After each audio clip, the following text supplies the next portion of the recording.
I want to repair the world. It sounds like a lofty task, but it's one that's been instilled in me since I was a kid. You see, one of the first values that my parents ingrained in me was tikkun olam. Tikkun olam is the ancient Jewish promise to repair the world, to heal the world. And for the past 6 years, I have been proud to march and protest and volunteer for campaigns. For me, that is fulfilling tikkun olam. Now, I've always liked to ask a lot of questions. Ever since I was a toddler, I would pester my parents with questions about the world, and my mom even joked about me being her little existentialist. But recently, I've had to ask myself a tougher question. Has any of the tough work that I've done really fulfilled tikkun olam? Have I really made the world a better place? Well, sometimes it doesn't feel like I'm fulfilling much at all, and I think it comes down to this graph. Here you can see the public support for any given bill compared to the likelihood of Congress passing it. And ideally, these should be roughly the same. If everyone in America supported something, well, Congress should pass it. And likewise, if no one supported something, then Congress shouldn't. Here, our water is clean, our air is pure, our economy is strong, and our healthcare is affordable because our voice matters. That's the ideal. But here's the reality. You see, regardless of public support, Congress only has a 30% chance of passing any measure. So even if it's the most popular bill in American history, everyone supports it, Congress only has a 30% chance of passing it. Similarly, if no one in America wants something to be passed, well, Congress still has a 30% chance of passing it. Now, the Princeton Northwestern study that found this stated that the average American seemed to have only a minuscule, near zero, statistically insignificant impact upon public policy. And I believe that every major issue in America today traces back to this very graph. And I've seen this reality with my own two eyes. You see, back in 2019, my dad was elected to be the controller of Lehigh County. And with this position, he was able to see up close and personal the type of obstruction at play in local politics. Well, back last year, Congress passed a massive COVID relief bill. And with it, Lehigh County got $72 million. Now, there were opportunities to spend this on crumbling decades-old infrastructure, on helping our small businesses, to funding our inner-city schools that have been struggling for the past 2 years. Instead, we decided to spend $5 million on Microsoft Office. Now, this reality has left me disillusioned, and it has left a lot of my generation disillusioned. But I do believe there's a way to fix this. A way for us to have fair and equal representation under the law, a way to shift that 30% to the ideal. But to reach that goal, I believe that we have to do two things: change the way that we vote and change who has the power in elections. On that first point, I have seen two major issues when it comes to American elections today. Their extremism is rampant, and third-party candidates are doomed to fail. So, excuse me. Think about it.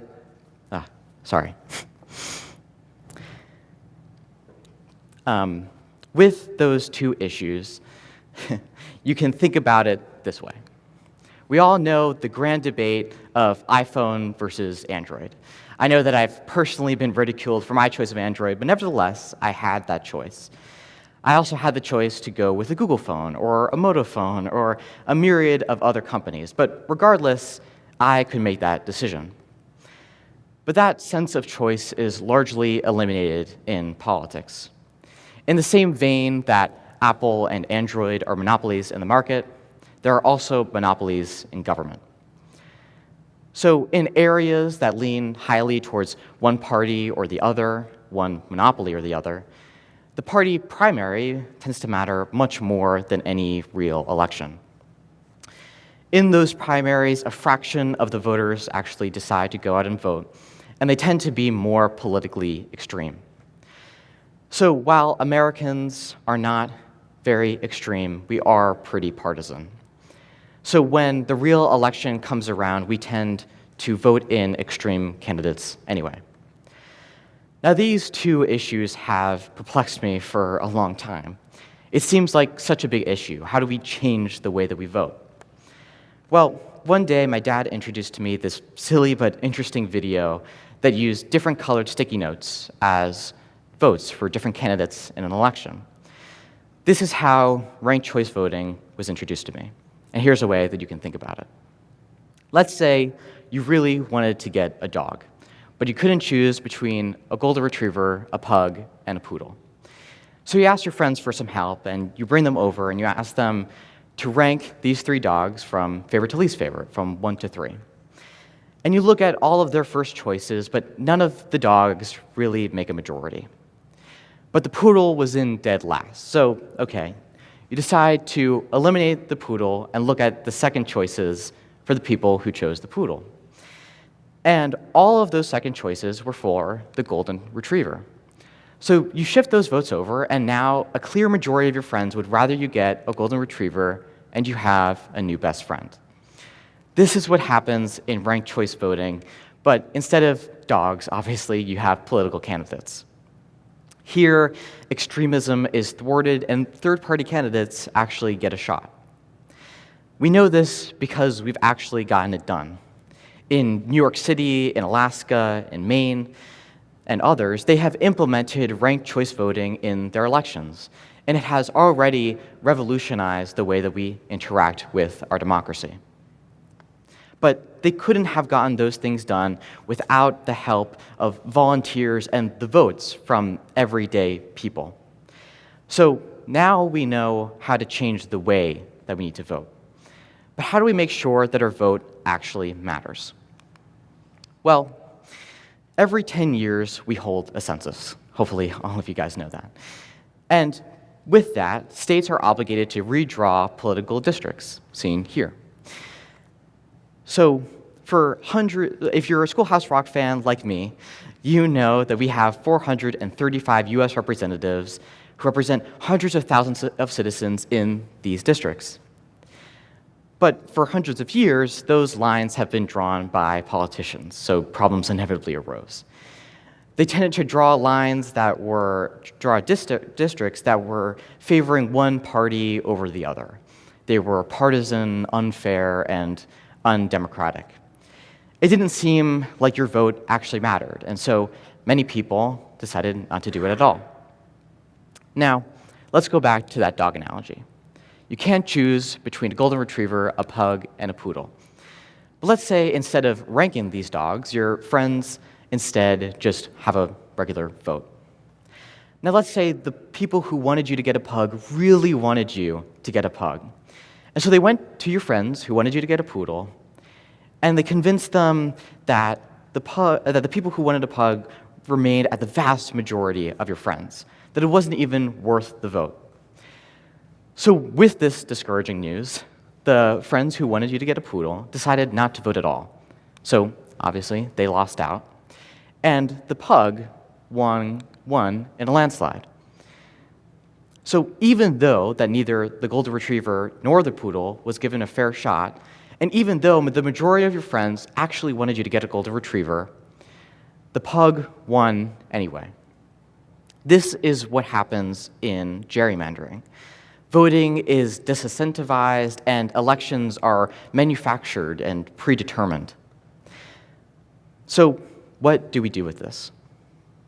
Well, states have actually solved this. From Idaho to Montana to Michigan, they have implemented independent redistricting commissions that take politicians' fingers off of the scales with redistricting.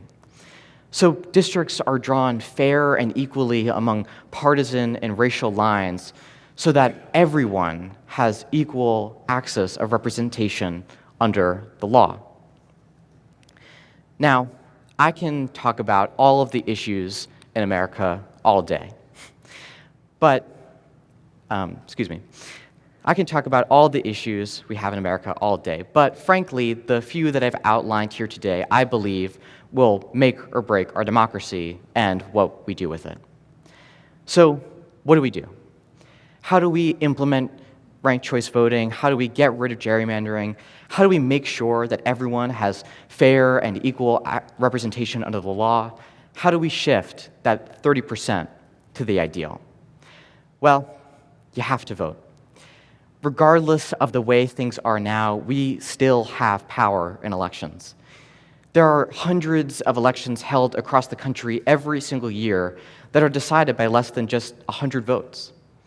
In 2020, there was even an election with over 300,000 voters, but just decided by 33.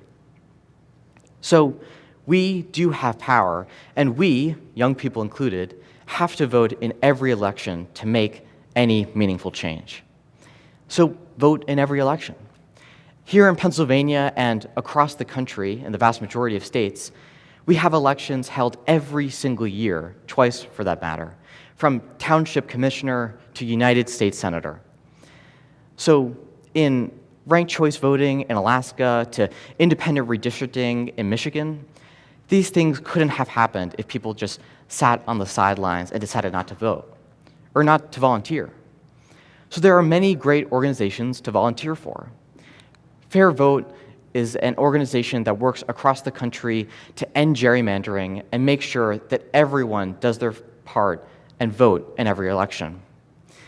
Represent Us is an organization that works to implement ranked choice voting in cities, counties, and states across the country and make sure that we have fair representation under the law.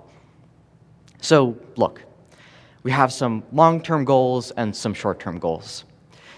Long-term, we implement ranked choice voting, we end gerrymandering.